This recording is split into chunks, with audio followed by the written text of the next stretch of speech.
So I'm pleased to that Ivan joined us. Ivan, are you here?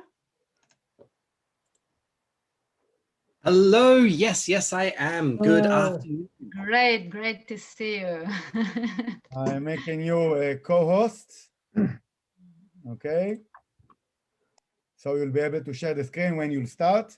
Limor, go ahead. Excellent. So let me introduce you to Ivan LEYBOURN. Hope I spelled it correctly. So Ivan is the founder and CEO of the Business Agility Institute, an international membership body to both champion and support the next generation of organizations. And Ivan will discuss with us on anti-patterns of management. So let's see, what are we doing wrong? Ivan. All right, thank you so very much. So, first of all, good afternoon, good evening from Melbourne, Australia, land of fantastic coffee, but terrible weather. So it's actually quite warm today, so some things are working in our favor. Now, what does that mean? It means I'm Australian. It means I'm pretty laid back, pretty relaxed. If you have questions, please ask. I am more than happy to go off on tangents. This is a fairly intimate crew, so we will have the conversation that we are going to have. In open space language, whatever happens is the only thing that could happen. So ask your questions, please either interrupt, put them in the chat. I'll be following along as best I can. I do not stand on ceremony in any stretch of the imagination. And I think a few of you, Joe puts his thumbs up, he knows me well. So just to add one more thing, I'm sorry, Ivan. Yeah, please. Can I remind you, I want to remind you that if you want to place a question, you can use the chat as well as the Miro board. Okay, here it is in our Miro board. We have a place for questions.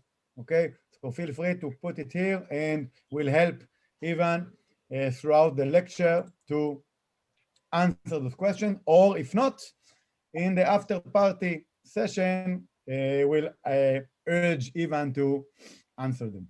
Go ahead, Ivan. I'm sorry. Brilliant. So I'm not going to be able to watch the Miro board and talk at the same time. So questions in the Miro board either will get asked to me by one of the organizers or will be afterwards. In the meantime, however, I will be watching the chat. So please, if you have a question that you want me to address then and there, chat is going to be the best way of doing it. So for the next little while, we are going to be talking about management. And very specifically, we're going to be talking about management in modern organizations, specifically those that we would class as agile organizations, business agility. Now, I'm not going to go into depth around what is business agility. That's an entire talk in and of its own self.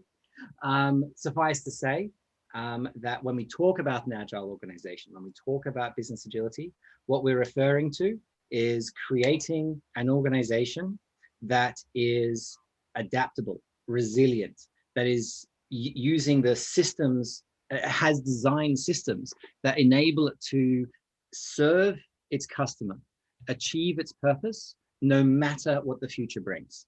Right? And those two things are important. Right? To achieve your purpose, right? Whether your purpose is to make money or to serve the community, doesn't really matter. But if that is your purpose, you should be able to achieve it no matter what the future brings. So we're going to be talking about what management and leaders need to do in order to be a part of that. Now, also, why aren't I talking about leadership? Why am I talking about management? Management's kind of a dirty word these days. And let me ask you, why do you think I'm going to be talking about management and not leadership?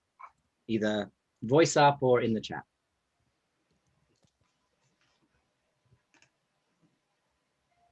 Have a guess. Once again, what is the question? Why am I talking about management and not leadership? Maybe, can I talk? Is that okay? Please go. Maybe because leadership is you're really born with, it's kind of a trait, and management you can study, you can learn?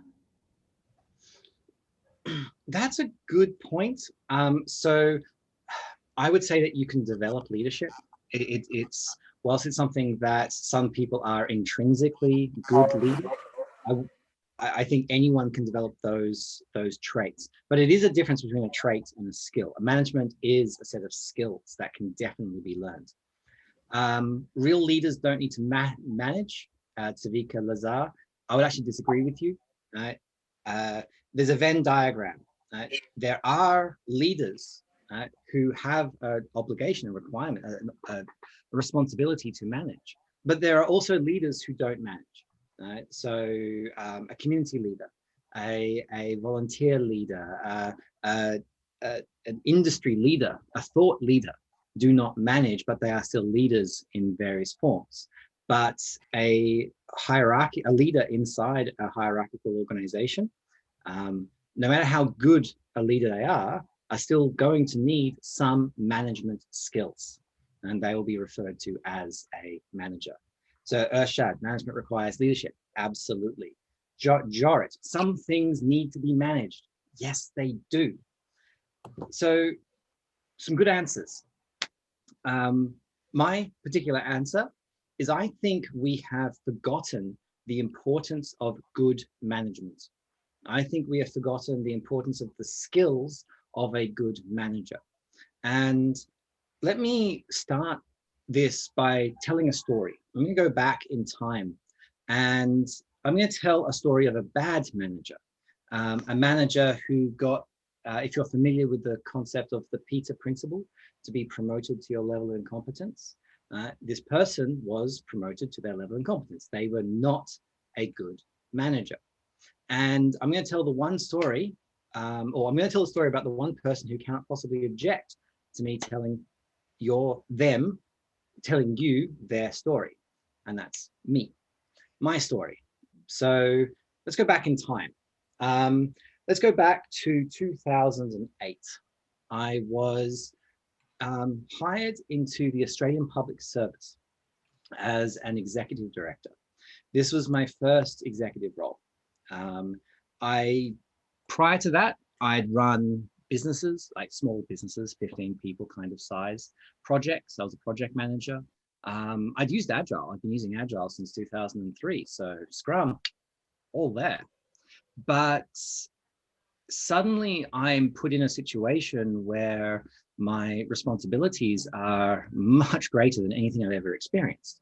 I went from having like a small team, right, or 18, just 18, to having responsibility for a $35 million whole of government program for multiple teams ranging across multiple government agencies. And this, I got the job. I got the job because I could talk about what was necessary. I knew the subject matter. I was a subject matter expert. I got the job because I knew about Agile, and this was the government agency wanted to try some Agile stuff in their business. Fantastic. But most of all, I got the job because I was confident. I got the job because I thought I could do the job. I assumed I could do the job. And that confidence, right, obviously carried over into that interview, into the people who were interviewing me. And they thought I could do the job. Now, as you can probably guess, I couldn't. This was very, very much a different world, a different set of experiences to ones I'd ever had. I'd never created that kind of organization before. I'd never created or led or managed anything at that scale. I didn't have the skills. So I'm just gonna bring up, I do actually have some slides, right? And I'm gonna open up the slides because the slides have some statistics. And we all love statistics, don't we? So let's talk about why, not just why I shouldn't have been hired, but why this issue happens all the time. Share screen, fantastic. So, a couple of reasons. First of all, from a career builder survey, this is going back almost 10 years actually, 58% of managers, when they first become a manager, do not receive any management training or have not received any training in management skills prior to becoming a manager. So I want you to think about, sorry? Go ahead. Yeah, I want you to think about that for a moment. I want you to think about what that means for any industry, right?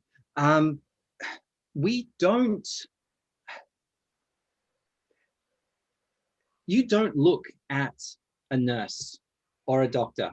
You don't look at an engineer. You don't even look at a brickies laborer and think you can do that job right now, today. You assume that that would require some level of training, some level of experience, some level of either education, whether it's like formal book learning or at least apprenticeship on the job. And yet I guarantee that most of you have looked at your boss at some point in your career, maybe right now, and have thought, I can do that job. I did. And a lot of people I know do. This idea that management is somehow something that it's intrinsic, we can do it. We assume that because we're good at whatever skill we are, that we became a manager for, software development or marketing, it doesn't matter. We assume that because we're really good at that skill, we must automatically be good at that, the management of people inside that space. But the truth is, we're not. That's not how this works. So we hire people, and this was my story. We hire people who might be really good at the core job, but do not have and are not given the skills to manage appropriately. So what does that, oh, there we go. So what happens? A few things emerge. Number one, micromanagement. We micromanage people, full stop. It is a trait that emerges because we don't know any better. It is a trait that emerges because managers, because they're not confident in their management, they try and know everything. They try and see what's going on. It is a response to a poor management skills. Right? What is inappropriately called hustle porn. This is something that arose out of Silicon Valley. This idea that if you're not always hustling, if you're not always busy, this culture of just working ungodly hours is somehow seen as a positive in managers. In China, in Shenzhen, they call it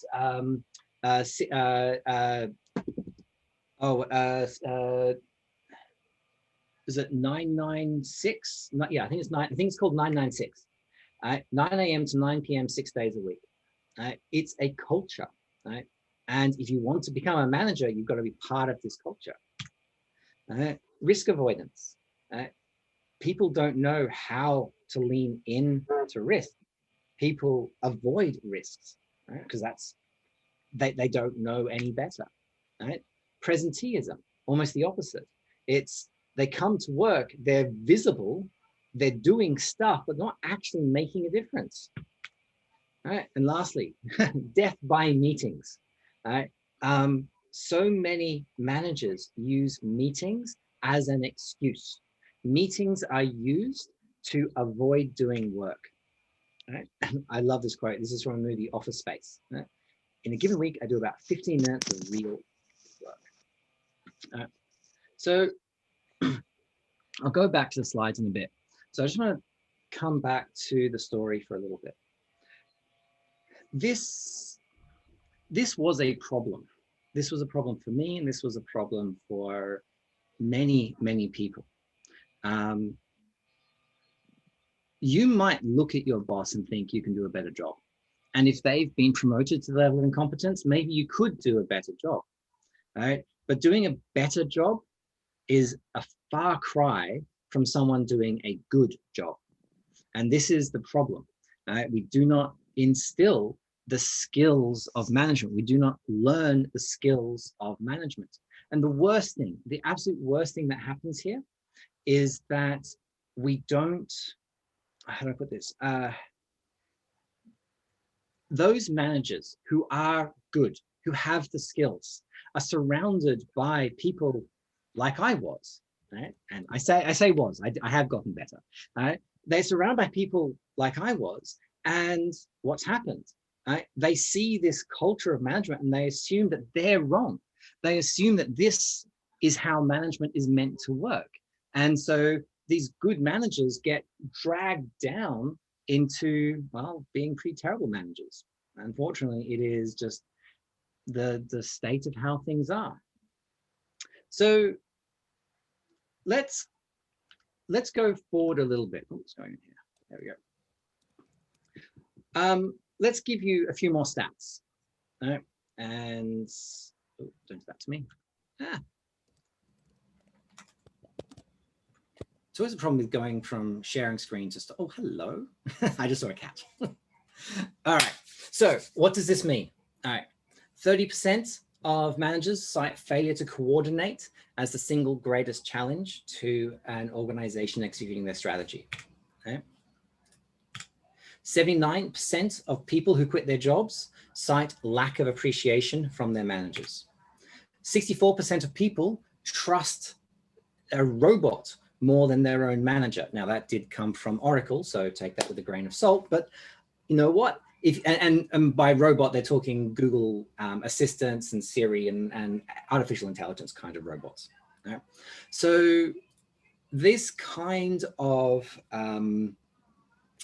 mindset, this kind of mentality is what is like, that's what's killing it. That's what's killing managers and people all over, well, let's be honest, all over the world. This is not an Australian thing. This is not an Israeli thing. This is not an American thing.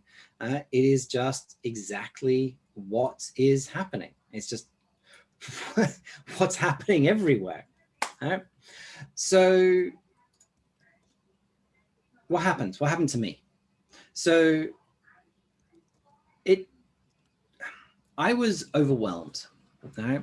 I was doing some good work. Don't get me wrong. Just because you're a bad manager doesn't mean everything that you do is incompetent. We were achieving things. I was struggling, but we were hitting deadlines. And remember, I had a background in project management, which is ironic for someone who wrote a book called No Projects. Perhaps that's why I wrote a book called No Projects. My manager, and I had a good manager, right, took me aside and pointed out my flaws, what I was doing wrong, the skills I had not, that I had not developed. Not in a, we hired the wrong person, but in a, when we hire someone, we hire them for what they could be, not for who they are. Right? So to be honest, I wasn't receptive the first time he told me that.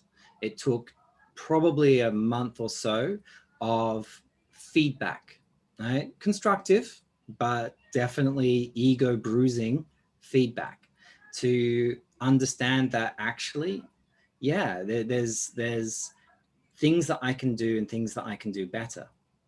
The best piece of feedback, and this is very, I'll be very personal here. This is not feedback that all of you will take, but this was the feedback that got me the most. And it was, Evan, you have to stop being so arrogant. As in, I came across as being hugely arrogant. And this was one of the behavioral traits which I had sort of internalized, not because I thought I was better than everyone else, but because because I was unsure of myself, I had to kind of prove that I was doing the right thing all the time. And I was proving it to myself, not to anyone else. But that came across as incredible amounts of arrogance to my teams. Right? And so I'll be honest, those were the words that I think finally got through to me and sort of encouraged me to, well, let's be better. Let's be a better manager, an agile manager. And remembering, like I've been doing agile at this point 6 years, since 2003. We're in about 2009 by now. So if we're, and I'll be honest, I just in my own personal development, it was through this period that I really got interested in the concepts of business agility, because those issues that I was facing as a manager internally, as well as obviously that there are systemic issues as well, which occur in most large organizations such as a government. And so what was happening is that we were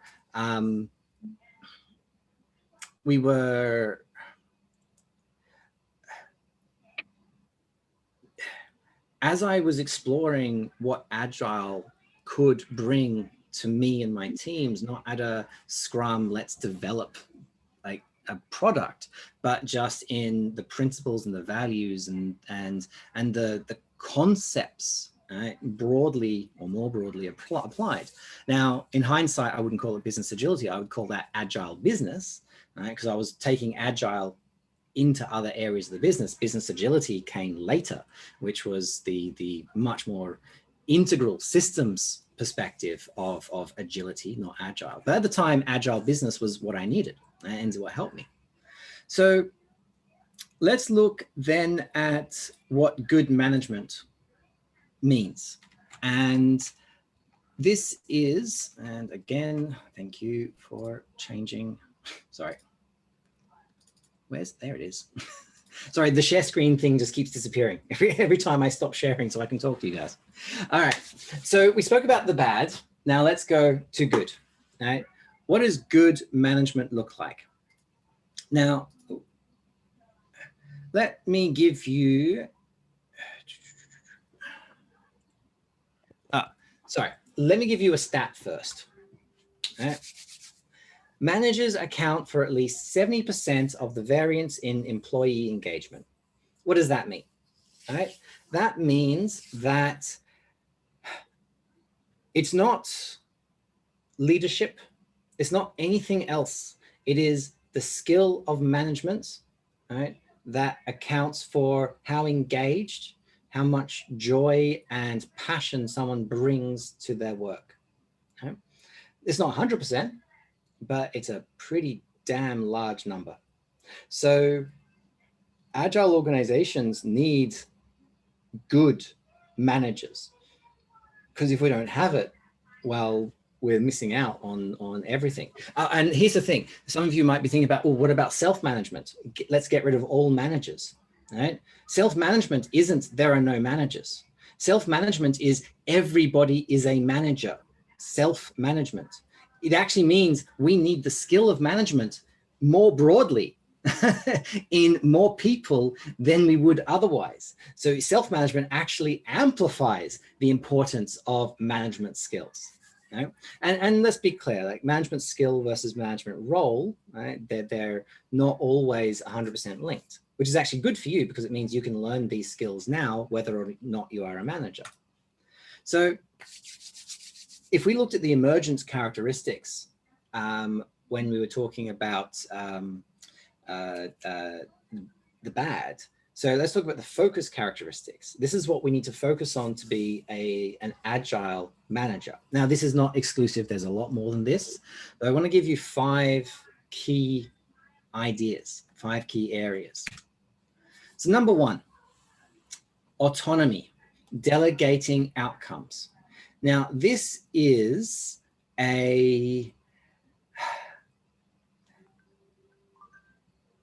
delegation is such an important skill that agile managers have to learn. I don't mean delegating work. I don't mean, oh, we need you to finish by, I need you to write this report by Friday, all right? That's delegating work. And sure, that's a form of delegation. There's nothing wrong with that.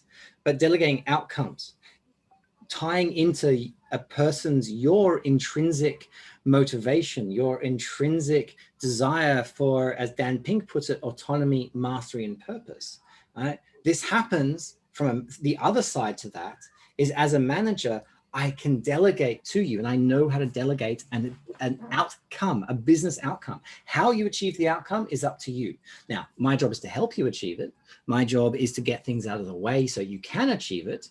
Right? But if I don't know how to delegate, or better still, and I think it's one of the later skills, but I'll bring it up now. I've got to be able to develop you as a person to be able to accept delegation of outcomes, because it's a two-sided sword. I can't just delegate outcomes and assume you know what to do with that. Many people haven't been given the life development to be able to accept the outcomes as they get developed, as they get delegated. So you've got to develop people to be able to do this. Oops, what's going on here? Communicating vision. An organization has a purpose. And I said this at the beginning. Business agility enables a company to achieve its purpose no matter what the future brings. Right? Your vision of the future, your vision of what you are trying to achieve and how you're trying to achieve it. A manager needs to be able to communicate and communicate this vision. Right? Strategic agility. A manager has to be strategic. And a good manager has to be able to adapt their strategy, right, when circumstances change. Now, let's be honest. Our friend COVID-19 has brought this to the fore very, very, very much now in 2021, or in fact, throughout 2020. But even before that, our markets are not static. Things change all the time. So we always need to adapt. We need that strategic agility. It's vital. Next one. There we go. People development. I spoke about this when I was speaking about developing people to be able to accept delegated outcomes. But I want to go a bit broader now. It's not good enough anymore to develop someone in their skill. If you're if you're running a team of software developers, it's expected that you will help encourage them and develop them to be better software developers. But you need to develop them to be better people. You need to develop them to have greater capabilities, greater, what's the word I'm looking for? Complementary skills, time management, project management, or communication, negotiation, bloody presentations. Right? If you can't develop a software developer to have some of these complementary skills because it rounds them out as a person, you are doing a disservice to them, to yourself as a manager, and to the organization for the potential that you're leaving on the table from this person, that if you were developing them more fully, you'd be able to. And then lastly, an agile mindset. Now, I think we talk about agile mindset all the time, and I probably, given this audience, I probably don't need to go too much into detail about what I mean by an agile mindset. But as a manager, right, you got to have the ability, you got to have that focus to create that agile mindset.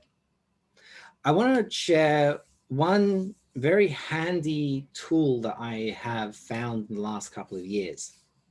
And I speak a lot about motivating people through communication, delegating outcomes. A lot of that comes down to who that person is and what motivates them.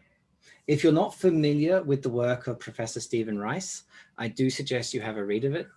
This is a piece of research going back a couple of decades, looking at the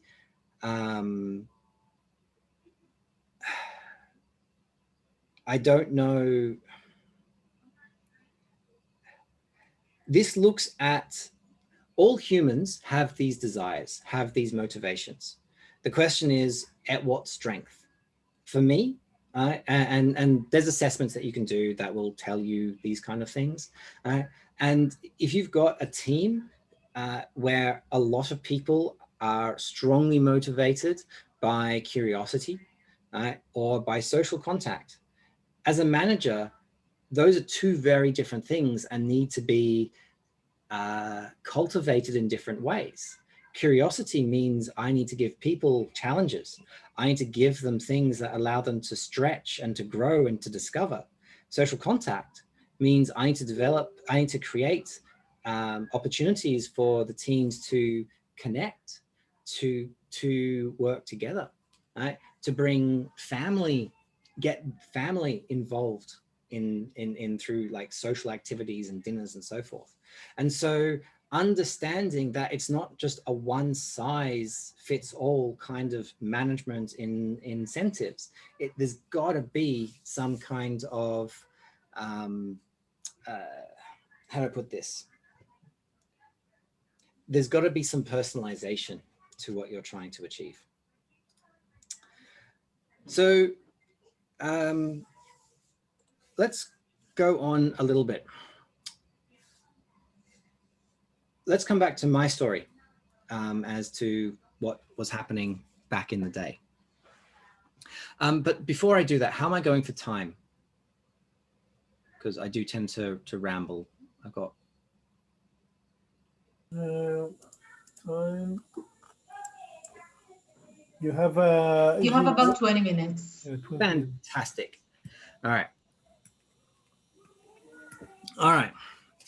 Let's keep going. So let's go back to my story. So when it took me time to, how do I put this? It took me time to develop those skills. Delegation is something that did not come naturally to me. And even now is something I struggle with. It's somewhat ironic given the role I'm in. For reference, and I didn't really introduce myself at the beginning, I run a professional association. We have members, including in Israel, in 94 countries. We have 11 research teams around the world exploring topics, a variety of different topics, to be honest, including diversity and inclusion, transformation patterns,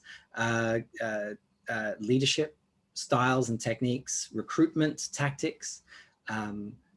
We support chapters. We have now 4 not-for-profit chapters around the world, uncounted, as in I haven't counted, I don't know it. I don't actually know how many we have anymore. Meetups, informal meetups, which we fund and operate in various cities around the world. So we are very, and the most interesting thing about us is we have 3 staff. And I'm one of them. So we are, you'd say we punch above our weight. So we are reliant heavily on volunteers. We have currently, at last count, 284 volunteers who are helping us in various different ways, whether it's through research, whether it's communities, chapters, and so forth. Now, I say this not because I'm bragging. I say this because, if anything, it shows that my weakness in delegation is a problem. And the fact that it's still, it's something I still struggle with. Right?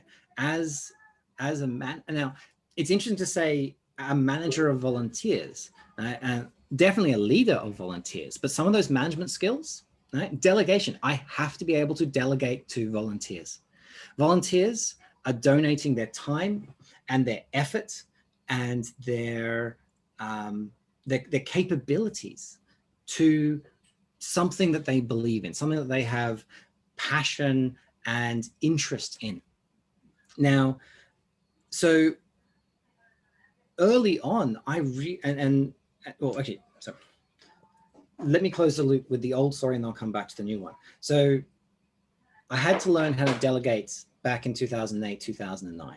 I had to learn how to let go, accept that things may not be done the way I wanted them to be done, but accept that they would be done in the way that the people who were now owning something thought it should be done.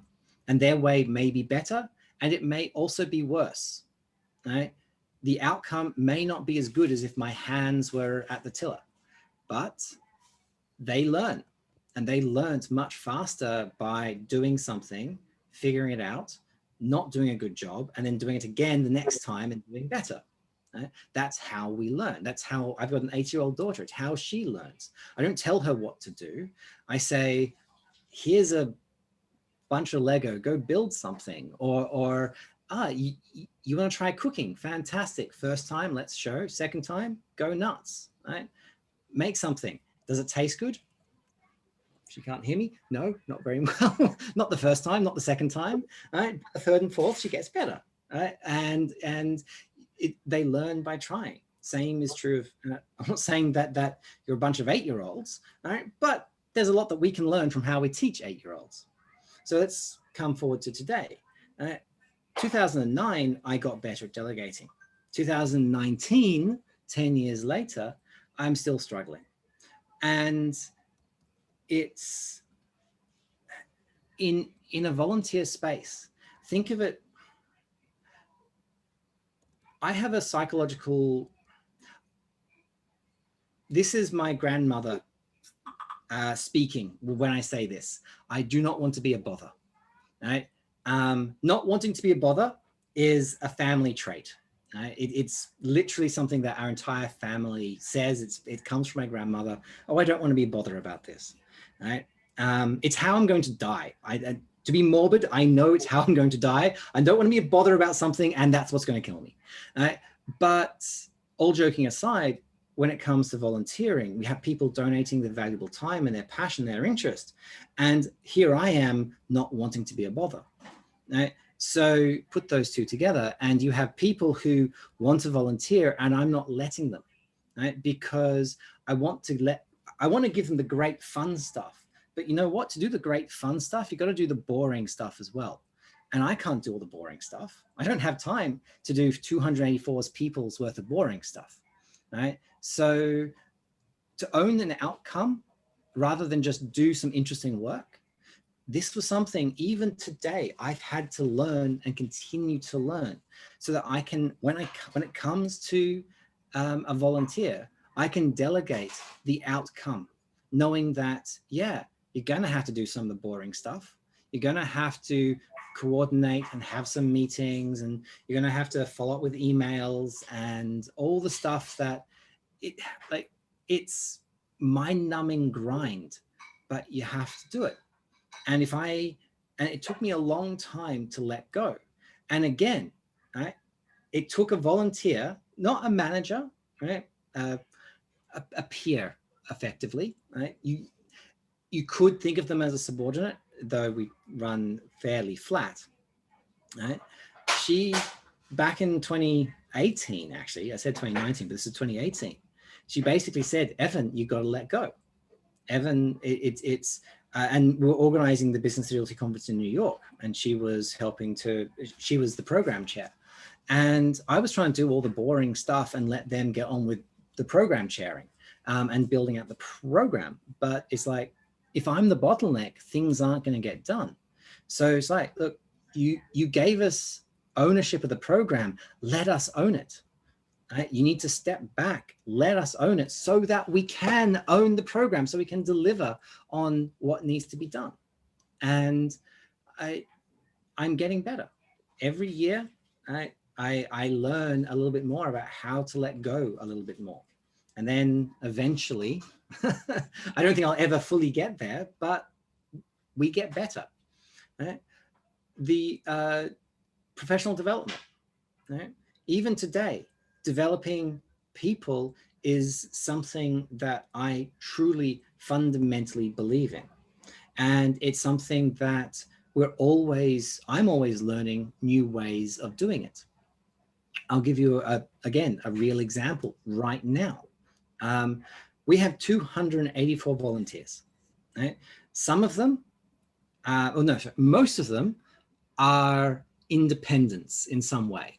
They're consultants or contractors. They don't have they may have a boss, but they either work for a small partnership firm, or they have control over their own time. It's why they're volunteering. Right? So one of the things that we've realized is no one is giving them any professional development. And if you think about it from a volunteer's perspective, you're kind of coming in to do a job. It's to run a conference program or to help with a piece of research. And when that research is done, when that conference program is done, off you go. But that's not good enough, because we have a duty of care. I'm not your manager in a traditional sense, but those management skills, the ones that I am exerting management on these volunteers. I'm leading them, certainly, but I'm exerting management because I'm asking them to do something. I'm delegating outcomes to them. So I'm also not paying them. They're volunteers. I wish I could, but that's not, like, we're a professional association. We just literally, we need a lot more members to be able to do that. So what does that mean? It means I've got a duty of care to these people, not in an employment sense, right, but in a moral sense, which means I want to be able to develop these volunteers, anyone who is engaging with us, to the best of, to be the best possible person they could be. Why? Because it's the right thing to do, because it's better for us if that person has a wide-ranging set of skills, and it's better for them and their employer and whoever else they're working with. So one of the things that we're developing at the moment is this thing which, because everything's got to be agility, volunteer agility, which is, and part of it is a way of it's a professional development model for volunteers. So we've had to develop an entire, or we are developing, I should say, an entire 360 assessment model for volunteers, because the traditional one doesn't make sense. We are developing ways of identifying areas of improvement. We have one volunteer right now who we're putting through presentation training. They're one of our research leads. They want to be able to present on the research that they've been working on, but they're pretty terrible at it. So we want them to get better. So we're investing, we're helping them become better at presenting. Right? There's another who is a community leader. And unfortunately, and this is one of the in a region, unfortunately, they are alienating some of the other leaders. They have a very authoritarian style. And they're sort of telling people what to do, which with a, like, if you're one amongst peers, telling peers what to do very quickly turns against you. So in this instance, what we're trying to do is actually get them the right feedback so they can see where they're alienating people, where they're pushing people away, so that they can get better at being that community leader that they want to be, that we want them to be. Right? And as a side note, part of volunteer agility that we're developing is also how to exit volunteers who aren't, because the sad thing, and this is not one of the 5 skills, but this is one of the skills of a manager, is to fire people. Right? There are times when someone has to be let go, right? Because it's the wrong job for them. Right? And there are ways of doing that in a empathic, caring way. There are ways of doing it that exude agile values about people and processes, people interactions over processes and tools, right? So your HR processes tells you how to fire someone, right? But people interactions tells you that there's a better way. There should be a better way of doing that. Right? So we want that sense of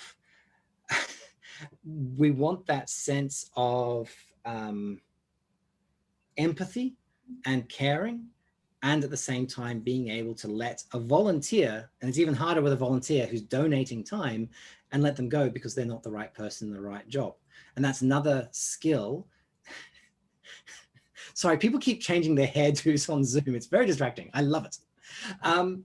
it's an entire different set of skills that we need to develop because we don't have it, most of us, right? And it's a management skill, right? And right now it's one I'm learning all over again because it's a different context. So I've only got a couple of minutes left. I want to, and please, if you do have questions, I can see comments in the chat, but no questions yet.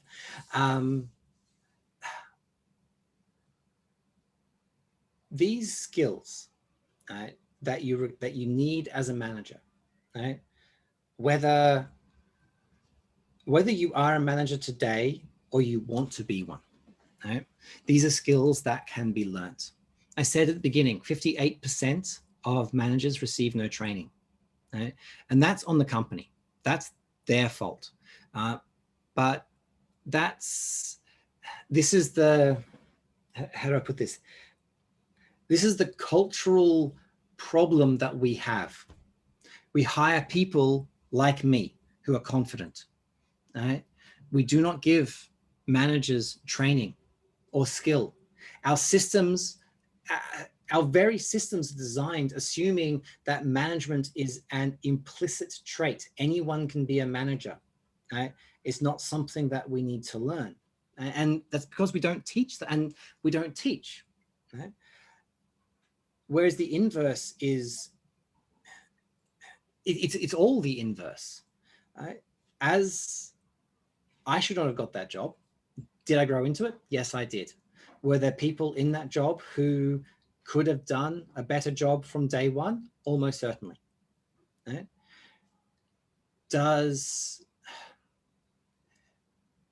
When we hire or promote someone, right, have we trained them or ensured they had the right training before they get into that role?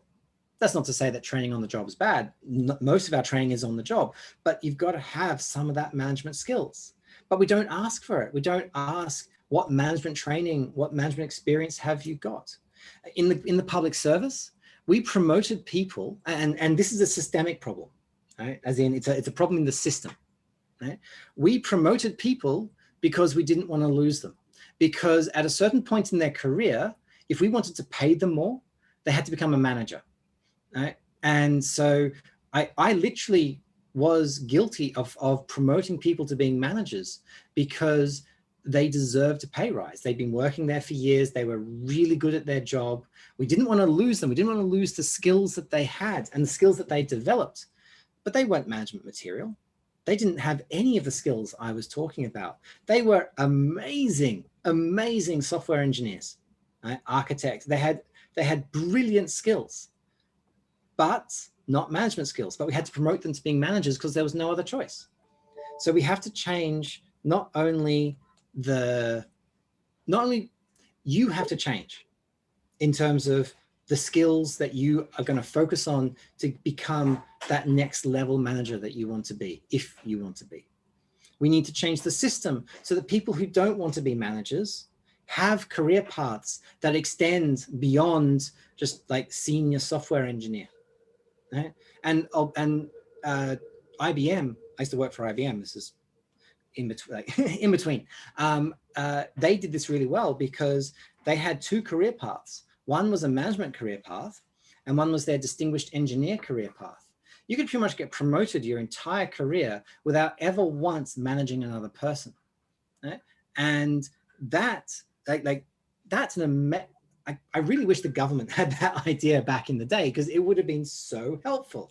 But these are the systemic changes that companies also need to put into place to make management work effectively. Okay?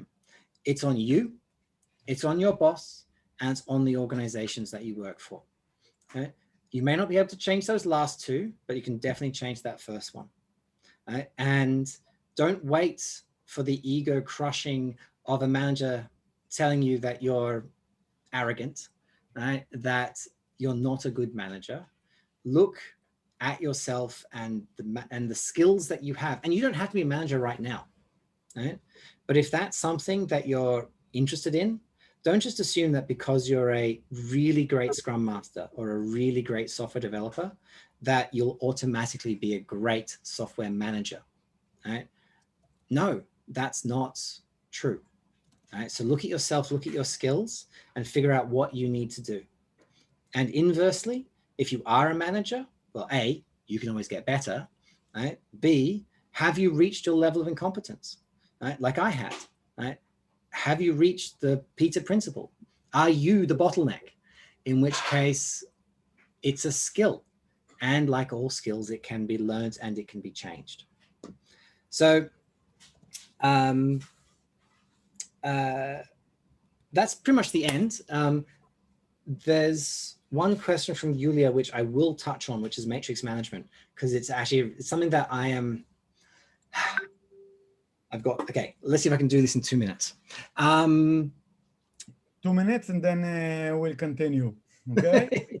Okay. Hierarchical organizations are based on an archaic model. They're based on the apprentice system. Right? A blacksmith apprenticed to a master blacksmith, or an apprentice blacksmith master apprenticed to a, we'll do that later. Sorry, my daughter. So it is based on skill. So a junior developer reporting to a senior developer is nothing more than the apprentice system. Right? The apprentice system is optimized for skills transfer. Right? That's all. So hierarchical organizations are optimized for skills transfer. The problem is, I don't need a cross-functional multidisciplinary team of blacksmiths and fishmongers to create something. I don't even know what they would create. Right? What I need is, in today's world, however, is not something that's optimized for skill, but something that's optimized for flow of value.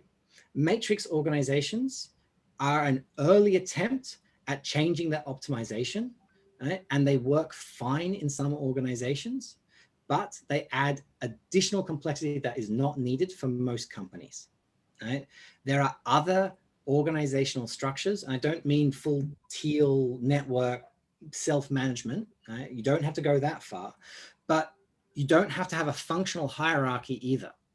Right? There are other, figure out what you want to optimize for, and then structure your organization to optimize for that, remembering that everything you optimize for also sub-optimizes for something else. So if you optimize for flow of value, you will sub-optimize perhaps for skills transfer. So you need another mechanism to ensure skills transfer does occur, which is why Spotify has their bloody guilds.